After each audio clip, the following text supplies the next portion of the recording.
almost a month in this country, and this is my last week. I'm cycling through the regions of Veneto and Friuli-Venezia Giulia, and some villages keep surprising me. What have I learned in this time cycling through Italy? I'm Sara. I quit my previous life to start this amazing journey. I'm cycling all the way towards Asia alone from my hometown in Spain. I want to show you the world from my bike and share my journey as I live it and as I see it, without a fixed destination and no time frame. Hit subscribe to watch raw adventure videos every week.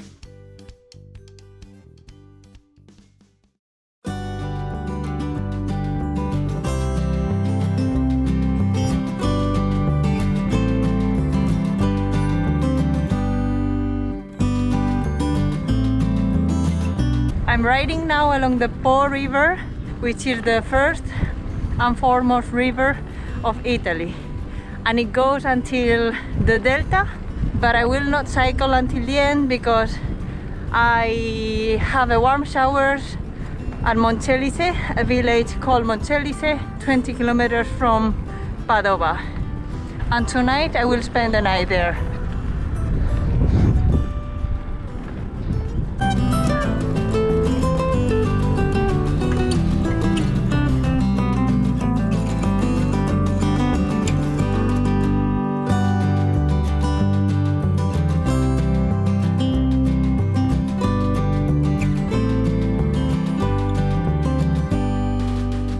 I just arrived at Padova and I'm impressed by how beautiful this city is.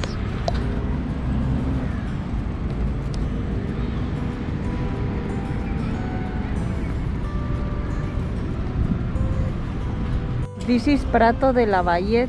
It's a giant public square and there is more than 70 statues of historic residents.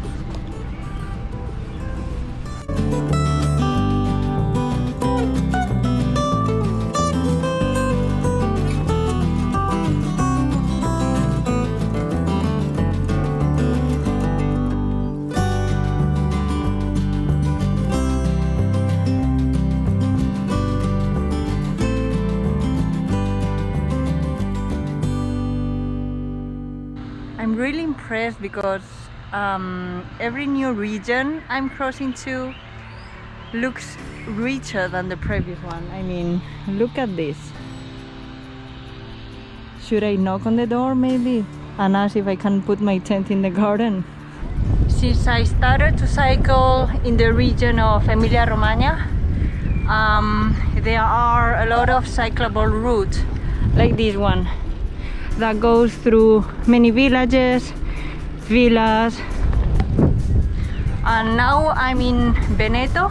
I crossed to the region of Veneto yesterday, and this is a cyclable route that leads you to Venice, and I'm around 30 kilometers away. The weather is hot but not that hot, so it's perfect, and the views are really nice, super green, not many cars.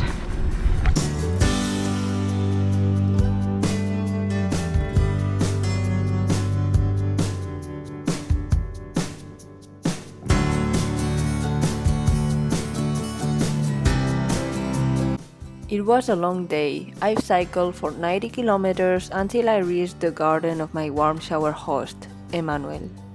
And this is Jack, a naughty dog that because of my fault ran away into the fields. Sorry for that, Emmanuel. Hopefully nothing happened to him.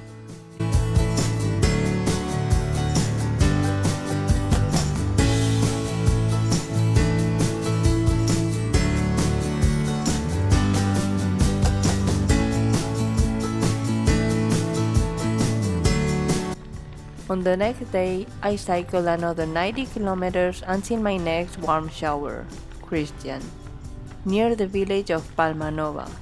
On the next morning, he showed me this peculiar village and explained a few facts about it.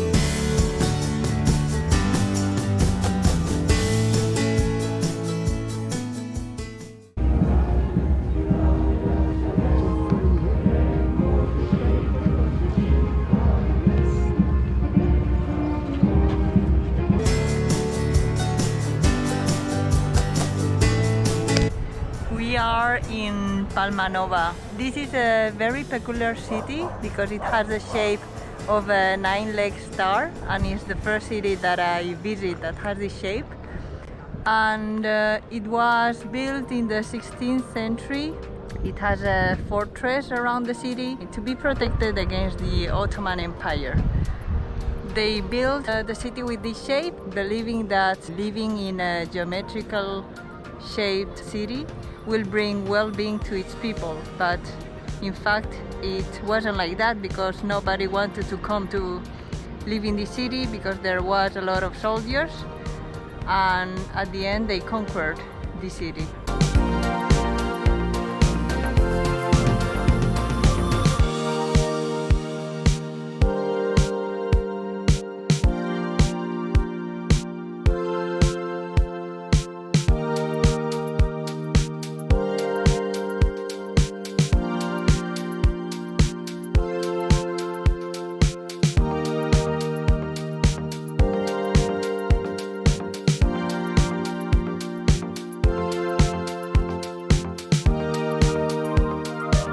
I'm 12 kilometers away from my last destination in Italy, which is Trieste. And these last days I've been riding the bike much more than I should have, because I have to catch a plane on the 4th of June and I have to go to Bergamo tomorrow by bus. And on Saturday morning, the 4th, I have the flight. That's why I've been riding like 90 kilometers for a couple of days, and today I would have done less kilometers as well, because I've been stopping in several villages that I liked, but I only stopped for half an hour, no more. And I think that is Trieste. It's a bit foggy, I don't know if you see it, but I'm heading there, and I will leave my bike for a few days there, and I'll fly back to Bergamo, take the bus to Trieste, and then continue my trip to the next country, which is Slovenia. Okay, if I had to make a summary of Italy, Italy has been a bit unpredictable, a bit like France actually. I think my first week riding in Liguria, in the Liguria region, has been my week of adaptation. The second week, cycling in the Tuscany region, I've been more like a tourist actually, and there I encountered my first lucky encounters, let's call them that way. And then crossing from Tuscany to Emilia-Romagna, that has been a bit of a learning for me, because I learned to enjoy more the mountains and enjoy the whole process of climbing and descending and just enjoying the whole process. And also from that week I started to rely more on the people. I mean, I barely had an idea of where to sleep these days, and I've been asking more and more people, more days, more frequently, and at the end I had amazing encounters, a lot of people who helped me. And once again, this is the things that I will remind the most, and I think from now on I will do that many more times, because this is what I like. These situations is where I learn the most, and I think to the other side it could also be very enriching to them. And all I want to say, especially to these women who are traveling alone and they are camping by themselves, to dare to ask people for help, because you never know. If you don't ask, you already have a no for an answer, but if you ask, you may get several no's that will finally lead you to a good yes. So as it happened to me a few days ago near Ferrara, so I vastly recommend it. These are the things that made me learn and make me even more courageous to keep doing it, and in the next countries I will be doing it many more times.